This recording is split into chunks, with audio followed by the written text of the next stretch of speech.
Sur ces images amateurs, les forces de l'ordre évacuent tout le monde.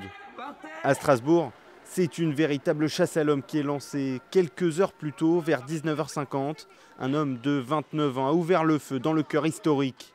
La fusillade a touché 3 points de la ville. Les coups de feu seraient partis de la rue des Orfèvres à une dizaine de mètres de la place Kléber. Le tireur serait ensuite entré dans le périmètre sécurisé autour du marché de Noël. Des coups de feu sont ensuite échangés avec des soldats de la force Sentinelle, mais l'homme prend la fuite.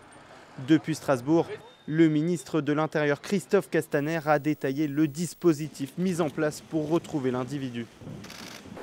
Il y a actuellement 350 personnes qui sont mobilisées sur le terrain pour tenter de mettre un terme à sa fuite. 100 personnels de la police judiciaire sont en activité.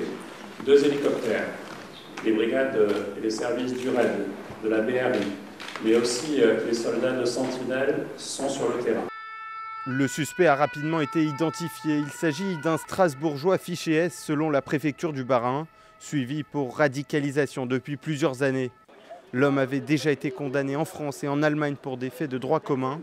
Mardi matin, selon des informations non confirmées, les gendarmes auraient effectué une perquisition à son domicile pour un vol à main armée, mais il ne se trouvait pas chez lui.